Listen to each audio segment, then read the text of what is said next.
బుల్లితెర dance show ఢీ వల్ల ఎంతో మంది తమ టాలెంట్ ను నిరూపించుకున్నారు. కొంతమంది సినిమాలోనూ ఆఫర్లు అందుకున్న విషయం తెలిసిందే. ఇక ఢీ షో ద్వారా పాపులర్ అయిన వారిలో జాను లీరీ కూడా ఒకరు. ఆమె కొరియోగ్రాఫర్ గాను పలు ప్రైవేట్ సాంగ్స్ చేసింది. అంతేకాకుండా టీవీ షోలోనూ పాల్గొన్న జాను తనకంటూ ప్రత్యేకమైన గుర్తింపు సంపాదించుకుంది. తాజాగా జాను తన ఇన్స్టాగ్రామ్ ద్వారా బోరున ఏడుస్తూ వీడియోను షేర్ చేసి అందరినీ షాక్కి గురి చేసింది. నా ఓపిక నశించింది, బాధను తట్టుకోలేకపోతున్నాను, ఎవరికి చెప్పుకోవాలో కూడా అర్థం కావడం లేదు. నా జీవితం మీద కొంతమందికి అంత ఇంట్రెస్ట్ ఎందుకో అర్థం కావడం లేదు. మీ లైఫ్ మీరు చూసుకోవచ్చు కదా.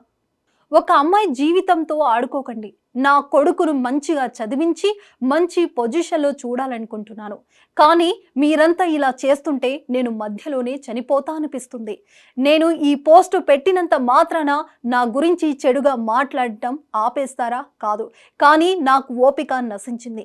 అన్నయ్యతో మాట్లాడినా, తమ్ముడితో మాట్లాడినా, చెల్లితో మాట్లాడినా, కూర్చున్నా నించున్నా చెడుగానే చూస్తున్నారు. నేనేం పాపం చేశాను? నాకు నరకం కనిపిస్తుంది. నేను భరించలేకపోతున్నాను. నాకు చాలా బాధగా ఉంది, తట్టుకోలేకపోతున్నాను.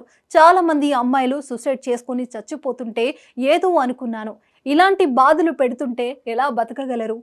ఆ బాధలో ఉన్నోళ్ళకే తెలుస్తుంది. అలా ఎలా చనిపోతారని అనుకున్నాను. కానీ ఇప్పుడు నేను అనుభవిస్తున్నాను ఆ బాధ. ఒక ప్రాణం పోయిన తర్వాత మీరు చేసేదేం లేదు. ఒకరిని చంపి ఒకరిని బాధ పెట్టి మీరు బతకొద్దు. మీరు చాలా తప్పు చేస్తున్నారు. ఫస్ట్ టైం అనిపిస్తుంది నాకు చచ్చిపోవాలని. వీటన్నిటికీ దూరంగా వెళ్ళి చచ్చిపోవాలనిపిస్తుంది. నిజంగా నా లైఫ్లో ఏమీ లేకుండా ఉంటే ఖచ్చితంగా చచ్చిపోయి ఉండేదాన్ని. నేను చచ్చిపోతే కారణం మీరే అవుతారు అని చెప్పుకొచ్చింది. ప్రస్తుతం ఈ పోస్ట్ సోషల్ మీడియాలో సంచలనం సృష్టిస్తుంది.